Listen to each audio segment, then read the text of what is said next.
아침에 나로 주의 인자한 말씀을 듣게 하소서. 성도 여러분 안녕하세요. 화요일입니다.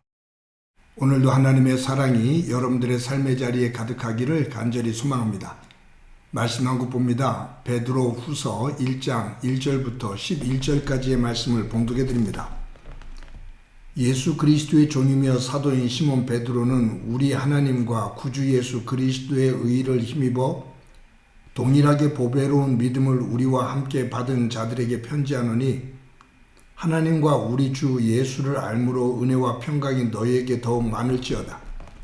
그의 신기한 능력으로 생명과 경건에 속한 모든 것을 우리에게 주셨으니 이는 자기의 영광과 덕으로서 우리를 부르신 이를 알므로 말미암음이라. 이로써 그 보배롭고 지극히 큰 약속을 우리에게 주사 이 약속으로 말미암아 너희가 정욕 때문에 세상에서 썩어질 것을 피하여 신성한 성품에 참여하는 자가 되게 하려 하셨느니라. 그러므로 너희가 더욱 힘써 너희 믿음의 덕을 덕의 지식을, 지식의 절제를, 절제의 인내를, 인내의 경건을, 경건의 형제 우애를, 형제 우애의 사랑을 더하라. 이런 것이 너희에게 있어 흡족한즉 너희로 우리 주 예수 그리스도를 알기 전에 게으르지 않고 열매 없는 자가 되지 않게 하려니와 이런 것이 없는 자는 맹인이라 멀리 보지 못하고 그의 옛 죄가 깨끗하게 된 것을 잊었느니라.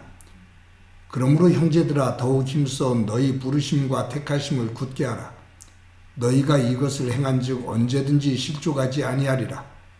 이같이 하면 우리 주 곧 구주 예수 그리스도의 영원한 나라에 들어감을 넉넉히 너희에게 주시리라.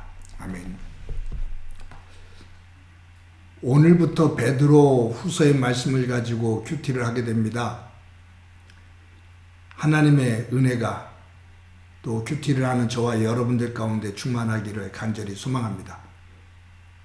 말씀드렸던 것처럼 베드로 전서는 로마의 네로 황제가 기독교인들을 대박해할 때 그 고통 속에 있는 흩어져 사는 기독교인들에게 권면하고 또 소망을 주기 위해서 베드로가 쓴 것이죠. 베드로 후서는 이어서 쓴 것인데 시대적으로는 같은 그러한 배경이 있지만 이 베드로 후서는 교회 밖이 아닌 교회 안, 이 혼란의 시기에 교회 안의 재림의 문제로 또 거짓 선지자들의 문제로 이단의 문제로 교회 안의 아픔과 혼란이 만들어집니다. 그랬을 때 이 교회 안에 있는 성도들이 분별력을 가지고 하나님 안에서 바른 신앙생활을 하며 교회를 든든히 세워나가도록 권면한 것이 베드로 후서입니다. 그러니까 베드로 전서는 박해 때 교회 바깥에서 일어나는 일들 속에서 외부적인 것들에 대한 그러한 내용, 거기에 대처하는 초대교회 성도들의 자세라면 베드로 후서는 이러한 상황 속에서 교회 안에서 일어나는 일들을 교인들이 어떻게 분별력 있게 또 지혜롭게 말씀 안에서 세워갈 것인지 그 부분에 대한 이야기라고 볼 수 있습니다. 베드로는 초대교회 성도들에게 힘겨운 상황이지만 정신을 똑바로 차리고 하나님의 신성한 성품에 참여하는 자가 되자라고 권면을 합니다. 즉 하나님의 성품을 닮아가는 성도가 되자 그 말이에요. 그러면서 오늘 본문에서 하나님의 성품을 닮으려면 먼저 해야 될 것이 있는데 그것이 뭐냐 하면 세상에 썩어질 것을 피해라 라고 말합니다. 4절에 이렇게 기록되어 있습니다. 이로써 그 보배롭고 지극히 큰 약속을 우리에게 주사 이 약속으로 말미암아 너희가 정욕 때문에 세상에서 썩어질 것을 피하여 신령한 성품에 참여하는 자가 되게 하려 하셨느니라.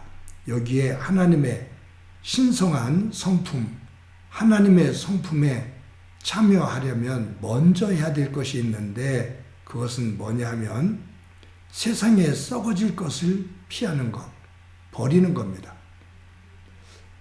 여러분 어느 그릇에 오물이 더러운 것이 담겨 있으면 그 더러운 것을 버리고 깨끗이 씻어내야 그 안에 신선하고 좋은 것을 담을 수가 있습니다.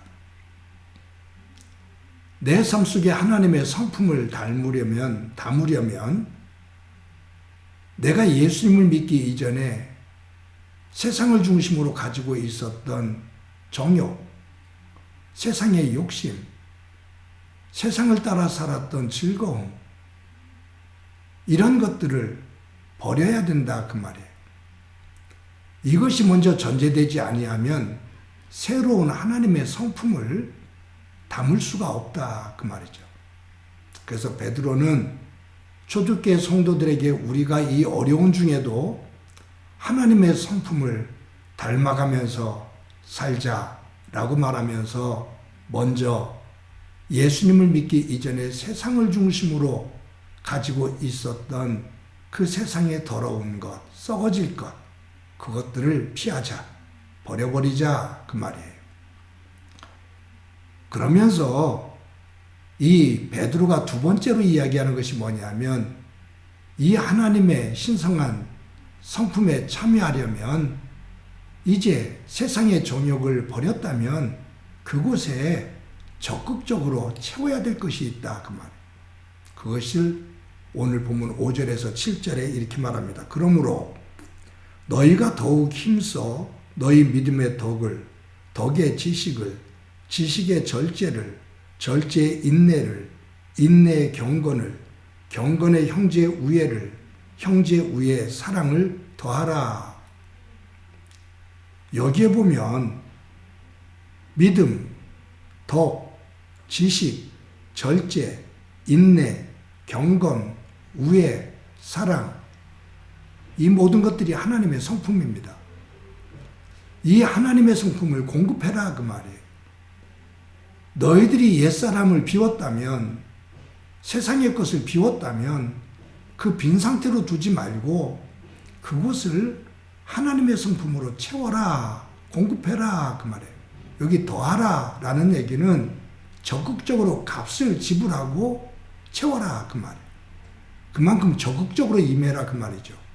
소극적으로 임하지 말고 적극적으로 하나님의 성품을 담기 위해서 노력해라, 힘써라 그 말이에요. 그러면서 오늘 본문에서 베드로가 세 번째로 강조하는 것이 있습니다.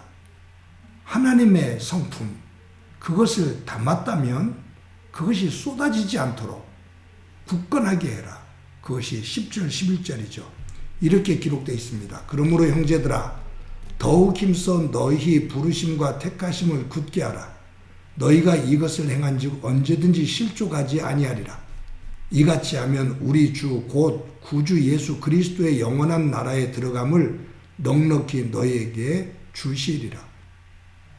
그러니까 하나님의 성품, 이것을 우리가 적극적으로 우리의 삶 속에, 우리의 마음 속에 담았다면 이것이 쏟아지지 않도록 굳건하게 해라. 잘 단도리를 해라. 잘 그것을 묶어서 이것이 쏟아지지 않도록, 다른 것이 들어오지 않도록 단단하게 지켜라 그 말이에요. 그렇게 되면 그 하나님의 신성한 성품을 닮아 나가면, 그 하나님의 성품을 품고 살아나가면 예수 그리스도 안에서 그 영원한 하나님의 나라에 들어가는 데 있어서 넉넉하도록 너희를 인도해 주실 거다 그 말이죠.